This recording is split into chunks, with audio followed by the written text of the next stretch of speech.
Hai semua, selamat datang di channel Baca Saham. Pada video ini, kita akan membahas satu topik dengan judul berikut ini. Tapi seperti biasa, semua pembahasan bukan rekomendasi dan hanya informasi. Ingat, kerugian kamu tanggung sendiri ya. Nah, pada video kali ini saya mau membahas satu saham yang kinerja laba di Q1 tahun 2025 mengalami kenaikan dibandingkan Q1 tahun 2024. Pada Q1 tahun 2025 labanya 93 miliar yang mengalami kenaikan dari yang sebelumnya 61 miliar. Meskipun terjadi kenaikan, tapi jika dibandingkan dengan kinerja pada Q1 tahun 2023, sebenarnya pada tahun 2025 ini kinerjanya belum terlalu maksimal karena masih di bawah dari Q1 tahun 2023. Meskipun begitu, jika dianalisasikan atau disetahunkan, berdasarkan kinerja di Q1 tahun 2025-nya, masih terjadi kenaikan laba untuk data setahunnya. Meski begitu, kita harus tunggu data hingga Q4 agar perhitungan bisa menjadi lebih valid. Nah, kita lihat untuk rasio keuangan. Gross profit marginnya 10,3%, tapi sayangnya net profit margin hanya 4,6%. Untuk net income-nya secara quarter year on year growth terjadi kenaikan 53%. Untuk dividen yield-nya tidak terlalu menarik dengan angka yang hanya 3,4% di tahun 2024. Kemudian ini merupakan historical pembagian dividennya. Bisa kamu lihat di sini saham ini cenderung konsisten membagi dividen, setidaknya berdasarkan data sejak tahun 2010 yang ada di data ini, yaitu pada tahun 2010, 11, 12, 13, 14, 15, 16, 17, 18, 19, 20, 21, 22, 23, dan 24. Kita tunggu saja untuk dividen di tahun 2025 sebesar apa. Nah, ini merupakan grafik harga sahamnya. Dulunya saham ini bahkan sempat di angka di bawah Rp1.000, tapi saat video ini dibuat di angka 2.180. Pernah menyentuh angka di atas 2.500, tapi kemudian mengalami penurunan lagi. Yang menarik adalah dari sisi PBV-nya. Kamu bisa lihat di sini, dalam 10 tahun terakhir, rata-rata PBV-nya adalah 0,67 kali. Padahal sebelumnya pernah mencapai PBV di atas 1,21 kali, atau plus 2 standar deviasinya. Nah, saat video ini dibuat, PBV-nya hanya 0,33 kali saja. Artinya, saham ini diperdagangkan jauh lebih rendah dibandingkan setengah dari modal per lembar sahamnya. Dan PBV saat video ini dibuat bisa dikatakan merupakan PBV terendah dalam 10 tahun terakhir. Saham yang kita bahas adalah saham SCCO dengan harga saham 2.180 masih turun 0,91% dalam 1 tahun terakhir. Nah, sekarang mari kita lihat dari dua aspek. Yang pertama range PBV, yang kedua proyeksi dividen. Pertama dari sisi range PBV-nya, kita harus menghitung dulu untuk komponen modal per lembar sahamnya dengan angka 6.657. Kita menggunakan dua aspek yang kita bisa peroleh informasinya di laporan keuangan Q1 tahun 2025, yaitu nominal ekuitas dan lembar saham beredar. Setelah kita memperoleh modal per lembar, kemudian kita bagi dengan harga sahamnya, akan diperoleh PBV 0,33 kali. Angka ini cocok dengan grafik PBV yang kita lihat. Nah, selanjutnya, apabila kita mengasumsikan range PBV-nya di angka 0,2 sampai 0,5, itu artinya apabila harga sahamnya di angka PBV 0,5 bisa ke angka 3.329. Dengan kata lain, ada potensi sekitar 52%. Tapi sebaliknya, jika harga saham turun ke angka 0,2 kali, maka bisa ke angka 1.331. Atau dengan kata lain, turun 38,9%. Nah, kemudian hal berikutnya yang kita bahas dari sisi proyeksi dividennya. Seperti yang kita lihat tadi, untuk tahun 2024 dibagikan dividen 75 per lembar saham pada tanggal 11 Juli tahun 2024. Nah, jika kita asumsikan dividen payout ratio-nya tetap dan terjadi kenaikan laba di tahun 2024 untuk dividen yang akan dibagikan di tahun 2025, itu artinya dengan proyeksi sekitar kenaikan 24,1% seperti pertumbuhan labanya, maka dividen yield akan menjadi 4,3%. Nah, kamu bisa lihat di sini, meskipun labanya mengalami kenaikan yang cukup signifikan dari yang awalnya 237 di tahun 2023 menjadi 294 di tahun 2024, di mana laba di tahun 2024 ini akan digunakan untuk pembagian dividen di tahun 2025. Dengan catatan, perusahaan masih tetap mempertahankan porsi dividen payout ratio-nya, artinya secara persentase tidak mengalami perubahan dibandingkan periode sebelumnya. Maka diproyeksikan yield-nya sekitar 4,3% berdasarkan data saat harga saham video ini dibuat. Nah, sekarang mari kita lihat dari sisi laporan Q1 tahun 2025 saham ini. Ini merupakan informasi laporan keuangan PT Supreme Cable Manufacturing atau saham SCCO yang disajikan dalam rupiah penuh pada tanggal 31 Maret tahun 2025. Pertama, jumlah kasnya yang mencapai 986 miliar yang mengalami kenaikan dibandingkan periode sebelumnya. Jika kamu lihat di sini, total aset lancarnya didominasi oleh saldo kas perusahaan. Untuk aset tidak lancarnya, didominasi oleh aset tetap sebanyak 3,1 triliun rupiah yang mengalami penurunan dibandingkan periode sebelumnya. Nah, secara total, asetnya mengalami sedikit kenaikan dari 5,70 menjadi 5,79 triliun rupiah di Q1 tahun 2025. Sekarang mari kita bandingkan saldo kasnya dengan angka 986 miliar ini dengan labilitas jangka pendek 284 miliar dan labilitas jangka panjang 45 miliar. Itu artinya perusahaan ini punya kas yang cukup untuk melunasi baik itu labilitas jangka pendek maupun jangka panjangnya. Karena secara total, labilitasnya hanya 330 yang mengalami penurunan dibandingkan periode sebelumnya. Angka ini lebih kecil dibandingkan saldo kas yang dimiliki oleh perusahaan dengan angka 986 miliar rupiah. Dari sisi ekuitas, kita bisa lihat saldo ekuitasnya adalah 5,4 triliun rupiah. Itu artinya rasio dari saham ini cukup rendah karena tentunya tidak di atas 100%. Karena kamu bisa lihat sini saldo liabilitasnya dengan angka 330 miliar ini, jika kita bagi dengan saldo ekuitasnya yang mencapai 5,4 triliun, tentunya rasionya itu akan cukup rendah. Nah, sebagai informasi juga, mayoritas ekuitas berasal dari saldo laba yang belum ditentukan penggunanya sebanyak 2,4 triliun rupiah. Tapi sayangnya nominal saldo laba ini belum sebesar dari nominal surplus revaluasi aset tetap sebanyak 2,7 triliun rupiah. Itu artinya ekuitas perusahaan bukan didominasi oleh saldo labanya, melainkan ada komponen yang lain. Nah, sekarang mari kita lihat dari sisi laba ruginya. Pendapatan usaha perusahaan mengalami kenaikan yang baik dari 1,6 menjadi 1,9 triliun rupiah. Begitu juga dengan beban pokok penjualannya. Nah, laba brutonya masih mampu tumbuh dari 101 menjadi 172 miliar rupiah. Karena secara kenaikan pendapatan nominalnya jauh lebih besar. Untuk beban usahanya, kamu bisa lihat total beban usaha mengalami kenaikan yang drastis dari 26,3 menjadi 52,15 miliar rupiah. Artinya terjadi kenaikan untuk sisi biayanya. Nah, dengan hal-hal tadi kamu bisa lihat bahwa laba yang dapat didistribusikan kepada pemilik entitas mengalami kenaikan dari 60,5 menjadi 92,8 miliar rupiah pada Q1 tahun 2025. Meskipun terjadi kenaikan laba yang sangat drastis, tapi seperti proyeksi dividen yang tadi kita hitung dengan menggunakan asumsi, maka dividen yieldnya memang masih tidak terlalu menarik. Mungkin karena saham ini memiliki skala untuk nilai aset maupun nilai laba rugi yang belum terlalu signifikan.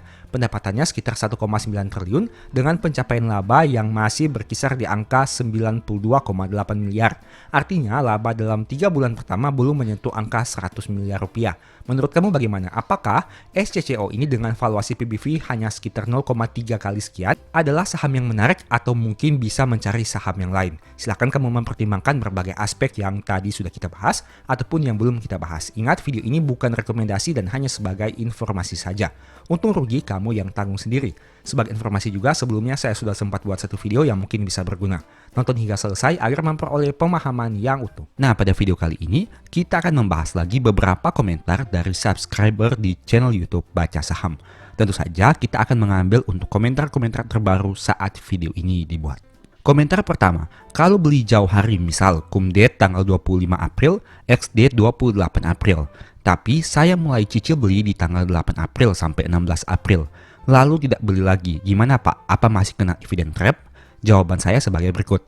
Kena tidaknya dividen trap itu tergantung, bukan tergantung dari tanggalnya. Tapi, apakah saham yang dibeli tanggal 8 sampai 16 April itu harganya lebih rendah atau tinggi dari harga saat ex-date-nya? Nah, pertanyaan kedua, jika harganya ternyata lebih rendah, apakah nominal dividen yang diterima lebih banyak dari floating loss yang ada di portofolio? Artinya, kena tidaknya dividen trap tergantung pada dua hal ini, yaitu harga saham dan kedua, nominal dividen yang diperoleh. Tidak ada yang bisa menghilangkan risiko 100% dari dividen trap, tapi saya sudah pernah buat video untuk meminimalisirnya. Silahkan kamu nonton saja video tersebut. Komentar berikutnya, yang belum punya Pegas nggak usah FOMO, cari aja yang lain, misalnya ASI atau PTBA. Untuk membandingkannya, mari simak tampilan berikut ini. Ini merupakan perbandingan dari saham Pegas, ASI, dan PTBA. Pertama kita lihat dulu dari pencapaian labanya. Pegas menghasilkan laba sekitar 5,3 di tahun 2024. ASI 34 triliun dan PTBA 5,1 triliun rupiah. Itu artinya Astra International menghasilkan laba yang paling besar, diikuti saham PTBA, baru kemudian saham Pegas. Sekarang kita lihat untuk pertumbuhan labanya dibandingkan tahun 2023. Pegas menghasilkan pertumbuhan laba dibandingkan tahun 2023, begitu juga dengan Astra International. Sedangkan PTBA labanya mengalami penurunan di tahun 2024. Itu artinya jika kita melihat dari aspek laba, secara nominal Astra International memiliki laba yang paling tinggi. Tapi secara growth, Astra dan Pegas masih menghasilkan pertumbuhan, sedangkan PTBA menghasilkan penurunan laba. Kemudian kita lihat dari aspek grafik harga sahamnya. Jika kamu lihat sini, harga saham Pegas mengalami penurunan dalam jangka panjang setidaknya dalam 10 tahun terakhir. Dari yang awalnya 4.000 kini di angka 1.725. Untuk Astra International juga mengalami penurunan meskipun bisa dikatakan cukup menarik. Dan untuk PTBA bisa dikatakan lebih stabil. Meskipun ada sedikit fluktuatif tapi masih berada pada range harga tertentu.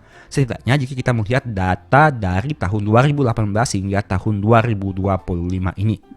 Kemudian mari kita bandingkan dari aspek valuasi PBV-nya. PBV untuk saham Pegas di angka 0,92, PBV ASI di angka 0,92 juga, dan PBV PTBA di angka 1,42. Artinya, Pegas dan Astra yang memiliki PBV di bawah dari 1 kali. Dan untuk saham PTBA memiliki PBV di atas 1 kali. Bisa kamu bandingkan antara laba yang dicapai dengan PBV perusahaan ini. Manakah yang bisa dikatakan murah? Selain itu, kita bisa juga lihat dari aspek rata-rata PBV-nya. Pegas memiliki rata-rata PBV 1,16, ASI memiliki rata-rata PBV 1,9, dan PTBA 1,96. Bisa kamu lihat, manakah saham yang PBV saat ini memiliki range yang cukup jauh dari PBV rata-ratanya. Artinya memiliki harga saat ini dengan angka PBV yang lebih rendah dari PBV rata-ratanya. Beberapa aspek tersebut bisa kamu jadikan pertimbangan untuk melakukan analisa. Apakah saham Pegas ini menarik, ataukah justru Astra dan PTBA ini yang lebih menarik? Komentar berikutnya, admin, apakah memungkinkan kita memperoleh return 20% dari saham? Mohon dijelaskan juga langkah-langkah supaya tercapai return tersebut. Terima kasih ya. Mencapai return 20% dari saham itu mungkin saja. Tapi pertanyaannya, apakah bisa konsisten dalam jangka panjang? Itu pertanyaan yang lebih penting. Bukan mungkin atau tidak mungkin, apakah konsisten atau tidak konsisten. Untuk konsisten dalam jangka panjang ada beberapa faktornya. Pertama, nama sahamnya apa? Kedua, beli jualnya kapan dan di harga berapa? Ketiga, bagaimana kinerja dan valuasinya? Keempat, bagi dividen seberapa banyak? Dan yang kelima, prospek kedepannya bagaimana? Nah, saya mau menampilkan beberapa contoh terkait beberapa saham yang cukup menarik. Ini merupakan 3 saham di sektor batubara. Untuk data setidaknya hingga video ini dibuat, yaitu PTBA, ITMG, dan ADRO. Memang untuk ADRO ini ada perubahan lini bisnis, tapi kita mengacu pada data tahun 2018 hingga tahun 2024. Nah, bisa kamu lihat di sini untuk garis yang saya kotakkan berwarna merah ini. Kamu bisa lihat untuk kesamaan grafik harga saham PTBA, ITMG, dan ADRO pada tahun 2018 hingga tahun 2019 yang berada pada kotak berwarna merah ini. Bisa kamu lihat di sini, harga sahamnya mengalami kenaikan yang sangat signifikan jika dibandingkan dengan periode sebelumnya. Ketiga saham ini menunjukkan hal yang sama, di mana harga sahamnya mencetak angka yang sangat tinggi dengan kenaikan yang terjadi di sekitar tahun 2018 hingga tahun 2019. Hal yang sama juga berlaku untuk tahun 2022 ke tahun 2023, mengalami kenaikan juga yang bisa dikatakan cukup signifikan. Bahkan tidak heran ada beberapa saham yang mencetak angka all-time high-nya. Itu artinya apabila kita mencari angka 20%, itu sangat mungkin untuk tahun-tahun tersebut. Tapi jika dibalik, bagaimana untuk tahun misalkan tahun 2019 ke tahun 2020, di mana harga sahamnya mengalami penurunan yang sangat signifikan? Tentu hal itu akan menjadi sulit. Begitu juga dengan beberapa periode waktu yang lain. Untuk itu kita juga harus mempertimbangkan nama sahamnya dan tahun kita membelinya agar supaya kita memperoleh hasil yang maksimal. Saya mau contohkan yang lain lagi. Ini merupakan saham big banks yaitu BRI, Mandiri, maupun BBNI. Bisa kamu lihat di sini, untuk 3 saham big banks ini juga mengalami hal yang sama, di mana pada tahun 2024 mencetak angka all-time high-nya. Semuanya sama, bisa kamu lihat dari grafik harga saham BRI, Mandiri, maupun BNI.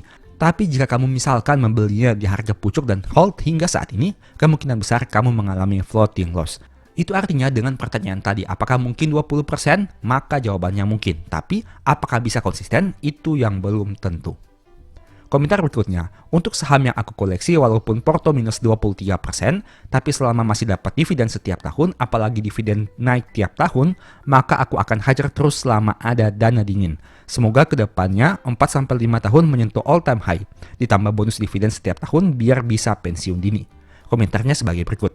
Di pasar saham sangat penting untuk mempersiapkan dua kondisi yang bertolak belakang. Yang pertama, kondisi jika skenario terjadi. Kedua, kondisi jika skenario yang terjadi itu yang sebaliknya. Artinya, kita bisa berharap yang terbaik, tapi kita juga harus mempersiapkan yang terburuk. Ada saham-saham yang di masa lalu keuntungan yang diperoleh bahkan bisa balik modal hanya dari dividen saja. Tapi pertanyaannya, apakah di masa depan bisa terjadi lagi? Saya mau menampilkan contoh satu saham, yaitu saham BJBR. Ini merupakan rekapan yang sudah pernah saya buat videonya. Dan ingat, mohon cek lagi datanya, bisa saja ada salah input atau salah hitung. Ini merupakan data rekapan payment year dividen BJBR sejak tahun 2015 hingga tahun 2025. Bisa kamu lihat total dividen per share-nya 998. Dan jika diasumsikan kita beli di harga Rp1.000, artinya kita sudah balik modal 99,9% atau bisa kita bulatkan 100% hanya dari dividen saja yang diterima dari tahun 2015 sampai tahun 2025. Tidak ngapa-ngapain, hanya terima dividen saja. Tapi ada hal menarik yang ingin saya tampilkan kepada kamu. Jika kamu lihat di tahun 2016, growth dividennya mencapai 18% dibandingkan tahun sebelumnya. Dan di tahun 2017 growth-nya 5%. Di tahun 2018 growth-nya 1%. Kamu ingat data tersebut, sekarang kamu bandingkan. Di tahun 2024 growth dividennya minus 9%. Di tahun 2025 growth-nya minus 10%. Artinya di tahun 2024 ini dividen per share-nya mengalami penurunan dibandingkan 2023. Begitu juga dengan 2025 dibandingkan tahun 2024. Jika kamu melihat informasi terkait laba bertahan, di tahun 2024 labanya 1,3, mengalami penurunan dari 1,7, mengalami penurunan lagi dari 2,3. Untuk tahun 2017 labanya 1,2, tahun 2016 labanya 1,1, dan 2015 1,3. Itu artinya kinerja saham BJBR dari aspek laba di tahun 2024 mirip seperti tahun 2015. Yang mana jika kita lihat dividen yang dibagi di tahun 2016 itu berdasarkan tahun buku 2015. Kita lihat di tahun 2016 dividen per share-nya 84,8 per lembar saham. Sedangkan di tahun 2025 dividen per share-nya 85,25 per lembar saham. Itu artinya hal ini cukup memberikan jawaban kepada kamu bahwa ada hubungan kuat antara pencapaian laba dan angka dividen yang dibagikan oleh perusahaan. Dan bagaimana untuk tahun-tahun selanjutnya? Kembali lagi tidak ada yang tahu, kita harus menunggu data kinerja perusahaan ini hingga Desember tahun 2025 untuk menentukan apakah dividen per share-nya bisa naik atau malah turun lebih dalam lagi. Dan ini juga menjadi salah satu contoh bagi kamu bahwa tidak semua saham yang dulu selalu bertumbuh akan selalu bertumbuh di masa depan. Ada kalanya juga akan mengalami stagnan atau mengalami penurunan. Untuk itu penting bagi kita mempersiapkan semua kemungkinan. Kemungkinan terbaik, begitu juga kemungkinan terburuknya. Komentar berikutnya, perlu diingat juga jangan beli saham blue chip pas harga pucuk. Kondisi sekarang ini yang lagi bagus setelah trading halt. Nah, tentu saja hal ini sangat berkaitan dengan saham big banks. Seperti yang kamu lihat ini dalam 1 tahun terakhir, keempat saham big banks ini yang biasanya kita kenal mengalami kenaikan harga dalam jangka panjang, mengalami penurunan harga yang signifikan. BRI masih turun 27,3%, Mandiri turun 29%, BNI turun 20%, dan bahkan BCA yang dulunya kita kenal sebagai saham yang anti turun dalam waktu setahunnya, turun 12%. Nah, itu artinya apabila kita membeli 4 saham bank ini pada saat harganya dipucuk seperti yang tadi saya tampilkan di angka kotak yang berwarna merah ini, maka kemungkinan besar saat ini kita masih mengalami floating loss dengan nominal yang cukup besar. Itu artinya meskipun sahamnya bagus, kita juga harus mempertimbangkan kapan waktu terbaik untuk melakukan pembelian. Sebagai contoh, salah satu subscriber ini mengatakan bahwa setelah trading halt, memang beberapa waktu yang lalu sempat terjadi trading halt di bursa, di mana harga saham perusahaan bagus banyak yang hancur-hancuran, dan itu merupakan kesempatan yang baik. Saya akan membahasnya dengan menampilkan data yang sudah pernah saya buatkan videonya. Ini merupakan informasi terkait harga saham beberapa saham besar yaitu BRI, Mandiri, dan BNI. Yang tanda panah berwarna biru ini merupakan harga saham saat terjadinya trading halt di tanggal 8 April tahun 2025. Itu merupakan hari pertama pembukaan bursa setelah libur panjang lebaran. Bisa kamu lihat, harga saham BRI ditutup dengan angka penurunan 10,12%, Mandiri turun 10,19%, dan BNI turun 4,9%. Seperti komentar subscriber tadi, bagusnya beli setelah trading halt. Bisa kamu lihat sini, saat harga di tanggal 8 April tersebut, harga BRI pernah turun hingga ke angka 3.450, Mandiri pernah turun hingga ke angka 4.500, dan BNI pernah turun hingga ke angka 3.610. Itu artinya apabila kita bisa membeli 3 saham ini pada saat terjadinya harga saham yang turun signifikan, maka potensi keuntungannya bisa lebih maksimal. Komentar berikutnya, saya ojol memulai investasi saham tahun 2022 dengan dana 2 juta dari pesangon yang disisihkan. Setiap pulang dari Onbit saya sisihkan 10-20 ribu. Sekarang di RDN dan saham ada sekitar 9 juta. Itu sudah beberapa kali saya ambil 500 ribu buat keperluan. Bagi teman-teman ojol, tinggalkan slot maupun judi online lainnya. Itu judi kagak bisa bikin lu kaya. Yang ada, tiap ada keperluan sekolah anak, lu pada bingung. Itu nyata. Komentar saya sebagai berikut. Semangat Pak, selagi ada usaha pasti ada jalan. Berusaha agar nominal penghasilannya bisa lebih besar. Di zaman sekarang sudah terbuka lebar banyak sumber penghasilan yang bisa dimaksimalkan. Langkah awalnya sudah tepat. Yang perlu diusahakan lebih lanjut untuk perbesar sumber penghasilan dan memperdalam ilmu memutar uang. Dan paling penting, putar uang di instrumen keuangan yang resmi. Saya sangat salut terkait komitmen Bapak ini. Komentar berikutnya, 1M pertama itu sangat penting untuk mencapai lompatan kelipatan miliar selanjutnya. Kalau yang belum pernah punya 100 juta pertama itu juga sangat penting untuk mencapai lompatan atau kelipatan ratusan juta selanjutnya. Saya sudah sempat membuat video terkait hal ini juga dengan thumbnail yang bisa kamu lihat di tampilan ini. Nah, salah satu topiknya adalah sebagai berikut. 1 miliar pertama akan membuat 1 miliar kedua menjadi lebih mudah. Dari 100 juta ke 1 miliar butuh kenaikan 10 kali lipat. Dari 1 miliar ke 2 miliar hanya butuh kenaikan 1 kali lipat. Dari 2 miliar ke 3 miliar hanya butuh kenaikan 0,5 kali lipat. Bisa kamu lihat sini, semakin besar jumlah modal awal kita, maka kenaikan yang kita butuhkan akan semakin kecil untuk menghasilkan miliar-miliar berikutnya. Tapi untuk langkah awalnya, dari 100 juta mencapai 1 miliar pertama, kita butuh kenaikan yang sangat tinggi, yaitu 10 kali lipat. Itulah alasannya kenapa angka 1 miliar ini bisa dikatakan sangat penting. Khususnya bagi kamu yang mungkin memiliki mimpi agar bisa pensiun dini dengan mengandalkan sumber penghasilan dari saham. Komentar berikutnya, pengen jual Antamku yang sudah menghijau atau tunggu dividen enaknya. Nah, seperti yang kamu tahu, selama tahun 2025 ini harga saham Antam sudah naik 40,3%. Setidaknya berdasarkan data saat video ini dibuat. Analisa sederhananya sebagai berikut. Laba Antam di tahun 2024 mengalami lonjakan yang sangat signifikan dibandingkan tahun 2023. Kamu sudah tahu kenapa hal ini bisa terjadi, salah satunya karena adanya kenaikan harga emas yang bisa kamu rasakan sendiri. Nah, itu artinya dengan adanya kenaikan laba ini, mungkin saja diharapkan bisa berdampak kepada kenaikan angka dividen per share-nya. Meski begitu, untuk memastikannya kita harus menunggu hasil keputusan ROPS yang akan diadakan nanti. Kalau angka dividen payout ratio-nya sama, seharusnya dividen per share di tahun ini akan jadi lebih besar. Untuk sisi valuasi, dengan angka PBV 1,63 kali, Antam bisa dikatakan cukup premium. Sehingga jika ditanyakan kepada saya pribadi, apakah di harga sekarang Antam menarik untuk dibeli? Saya pribadi mengatakan tidak. Tapi kembali lagi, semuanya tergantung pada preferensi kamu masing-masing.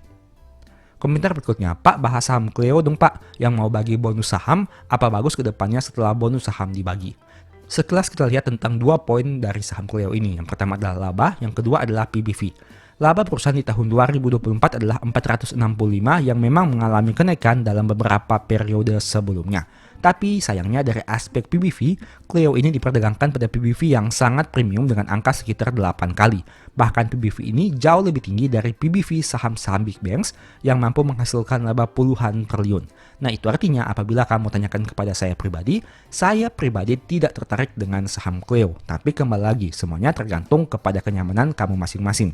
Mau beli silakan, tidak mau beli silakan. Karena ingat, untung rugi kamu yang tanggung sendiri. Video ini bukan rekomendasi dan hanya informasi saja. Komentar berikutnya, saya pasukan anti cut loss.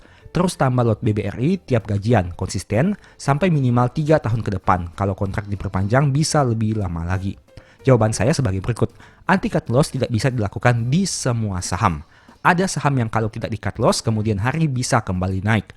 Ada saham yang kalau tidak di cut loss kemudian hari bisa tambah turun. Ini bisa terjadi kepada semua saham, entah itu big caps, second liner, ataupun third liner. Pertanyaannya, kamu beli saham apa? Di harga berapa? Pada valuasi berapa? Dan prospeknya bagaimana? Kalau untuk BBRI, hingga laporan keuangan tahun 2024 memang masih bagus. Per Februari tahun 2025 memang sedikit turun, tapi masih cukup oke. Bagaimana ke depannya, itu yang perlu dipantau terus-menerus. Jadi pastikan kamu terus update kinerjanya dari bulan ke bulan. Mengingat saham BRI ini biasanya menerbitkan laporan keuangan secara bulanan agar bisa dipantau oleh pemegang sahamnya. Ingat, saham yang dulu bagus, belum tentu sekarang dan di masa depan akan tetap bagus. Untuk itu sangat penting bagi kamu agar terus update tentang kinerja terkininya. Sudah banyak saya bahas terkait beberapa saham besar yang dulunya sangat bagus, sangat dipuja, tapi sekarang harga sahamnya mengalami penurunan signifikan karena memang secara kinerja dan labanya turun juga cukup signifikan. Meskipun saham-saham tersebut menawarkan dividen dengan angka yang jumbo, tapi saya pribadi belum tertarik dengan saham tersebut. Alasannya sederhana, karena meskipun dividen yieldnya besar, tapi secara kinerja mengalami penurunan yang cukup signifikan. Semoga dengan beberapa komentar dari subscriber dan tanggapan yang saya tampilkan pada video ini bisa membantu bagi kamu untuk memberikan informasi dan manfaat baru terkait pasar saham. Dan ingat, semua pembahasan di video ini bukan rekomendasi dan hanya sebagai informasi saja. Untung rugi kamu yang tanggung sendiri. Demikianlah pembahasan singkat pada video ini. Selalu ingat bahwa semua saham yang disebutkan bukan rekomendasi dan hanya bersifat edukasi serta informasi. Mohon juga agar dapat mengecek kembali data yang ditampilkan karena bisa saja terjadi kesalahan pengetikan atau pengambilan data. Di video berikutnya ingin dibahas materi apa lagi? Tulis di kolom komentar ya. Sebagai informasi, berikut ini beberapa list ebook baca saham. Pertama, psikologi saham. Kedua, stock for living. Ketiga, strategi nabung saham. Keempat, the stock market. Dan yang kelima, cara cepat analisa laporan keuangan. Apabila tertarik, chat saja pada nomor WA yang ada. Sekian video ini, semoga bermanfaat. Thank you.